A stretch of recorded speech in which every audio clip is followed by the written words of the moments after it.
The morning began the way it always had. A pale ribbon of light slipped across the backyard fence, the grass still jeweled with dew, the air cool enough that you could see the faintest breath if you stood still. Somewhere beyond the maple trees, a mourning dove called once, then fell quiet.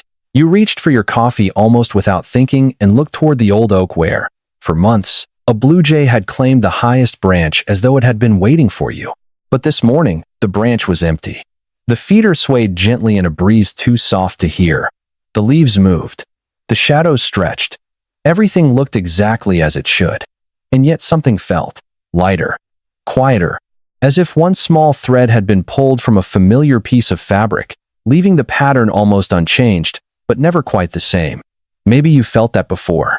Not fear, not sadness, just the strange awareness that your yard is telling a different story than it did yesterday. If you're new here, subscribe before you leave, because what you're about to discover may forever change the way you notice the birds around your home, and perhaps even the quiet signals your own intuition has been catching long before your mind gave them a name. For a few mornings, you tell yourself it's nothing. Birds come and go. They follow seasons, weather, invisible routines only they understand.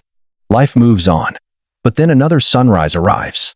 The same branch remains empty. The familiar flash of blue never appears between the trees.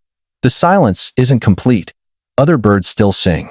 A squirrel still races along the fence. The wind still brushes through the leaves. Yet the space where that blue jay used to belong somehow feels louder than any birdsong. And that is where everything begins to change.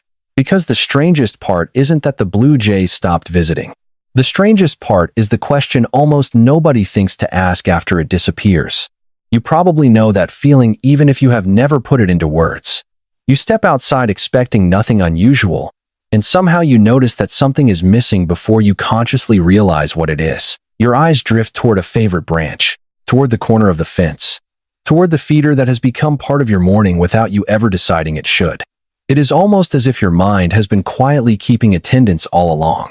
Most of us like to believe we only notice what is right in front of us. But the truth is often gentler than that.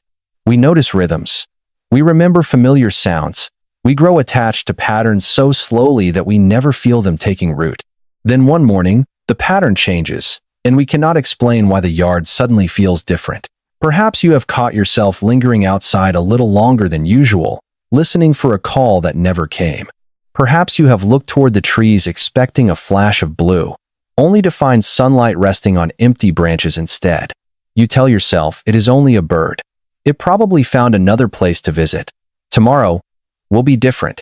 Yet tomorrow arrives carrying the same quiet absence. And after enough mornings, something unexpected begins to happen. The missing bird is no longer what occupies your thoughts. Instead, you start wondering why its absence feels so personal. Why one small change in the landscape seems capable of reshaping the entire morning. Maybe that is because our hearts are better at recognizing familiar company than we give them credit for. Or perhaps there is something about the natural world that teaches us to notice without speaking, to feel without fully understanding. But what happens next makes that quiet feeling even harder to ignore. After enough quiet mornings, another question begins to settle in beside the first one. It arrives so gently that most people never notice the exact moment it appears. You stop asking where the familiar visitor went, and you begin wondering what else has been happening around you without your ever seeing it. Look closely at almost any backyard. Fallen leaves collect beneath shrubs. Small feathers drift across the grass after a windy afternoon. Empty nests slowly loosen their grip on the branches after the seasons change. Tiny footprints disappear with the next rain. Everywhere you look, there are signs that birds have lived full lives all around you. Yet one kind of sign remains strangely absent. It is as though the natural world has quietly erased a chapter before you had the chance to read it. Most of us accept that without ever stopping to think about it. We notice arrivals. We celebrate the first spring song. We smile when a familiar bird lands on the same fence post week after week. But we rarely notice how nature closes its stories. It does not announce endings with the same certainty that it welcomes beginnings. Instead, it allows the ordinary rhythms of wind, sunlight, and passing days to carry everything forward so gently that change often looks like nothing at all. That is why the empty branch begins to matter. It is no longer just a place where one bird used to perch. It becomes a doorway into a quieter question. one that has been hiding in plain sight every time you stepped outside. And once that question takes hold, the backyard you thought you knew begins to feel a little larger, a little deeper, and filled with countless moments unfolding just beyond the edge of human attention. There is a quiet detail that ornithologists have noticed for generations, and once you hear it, the silence in your own backyard begins to make a different kind of sense. When many wild birds become seriously weakened, they often stop doing the very thing that has kept them alive every day. They leave the open spaces they know so well and move toward dense cover.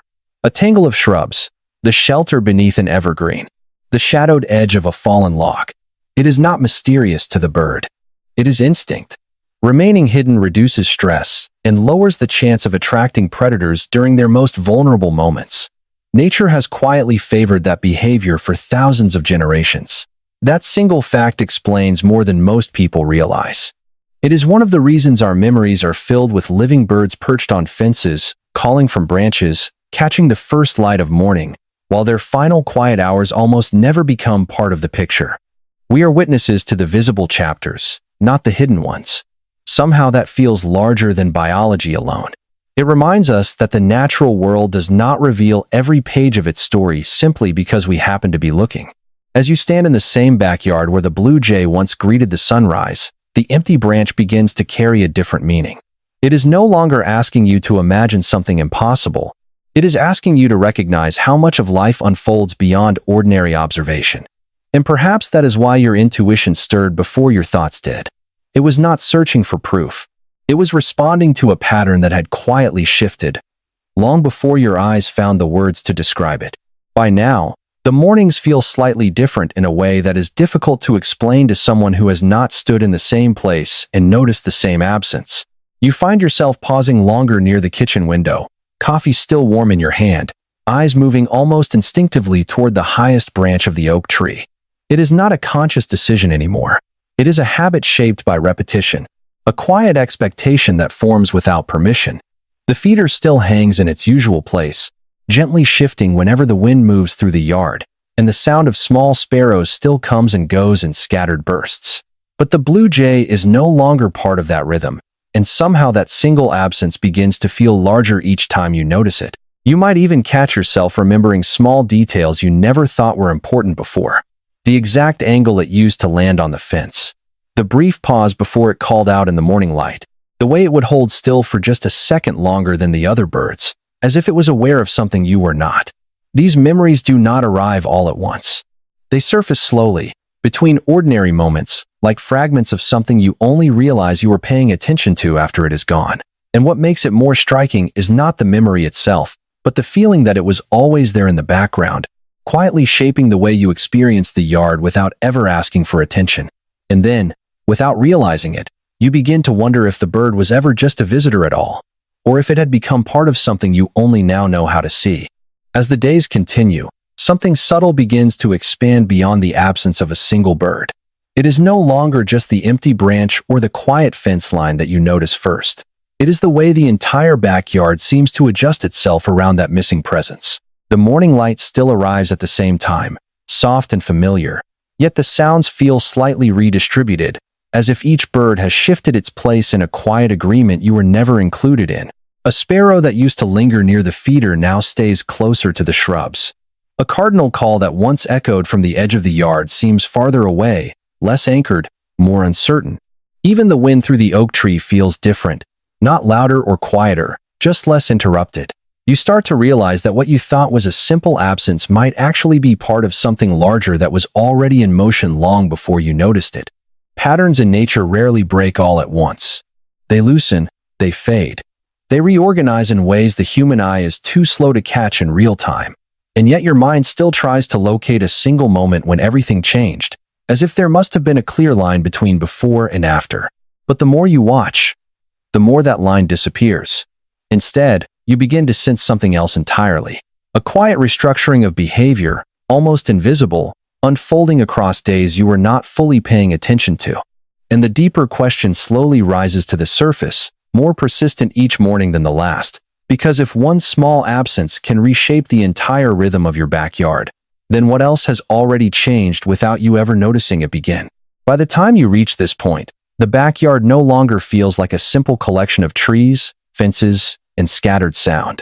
It begins to feel like a system that is quietly responding to things you cannot directly see. You stand near the same window in the early morning light, and even before you focus your eyes, there is already a sense forming inside you about what you are going to find, or what you are not going to find. That feeling is difficult to explain because nothing obvious has changed in front of you. The grass is still there. The feeder still hangs in the same place. The wind still moves through the branches with the same gentle rhythm, and yet your awareness begins to shift in a way that feels less like observation and more like recognition. Many people believe that what we call intuition is simply the brain noticing patterns faster than conscious thought can catch up. Small changes in timing, movement, and sound that accumulate until they form a quiet conclusion before words ever arrive. In that sense, what you are feeling may not be mystery at all, but a kind of deeper processing of everything your senses have already recorded without permission. And still, something about it feels difficult to ignore. Because it does not only feel like noticing patterns, it feels like being part of them. As if the absence you have been observing is not just something happening in the yard, but something the yard itself is teaching you how to notice. A shift in presence that does not announce itself, but reveals itself slowly through repetition and silence. And once that idea settles in, even lightly, it becomes harder to look at the empty spaces in your backyard as empty at all.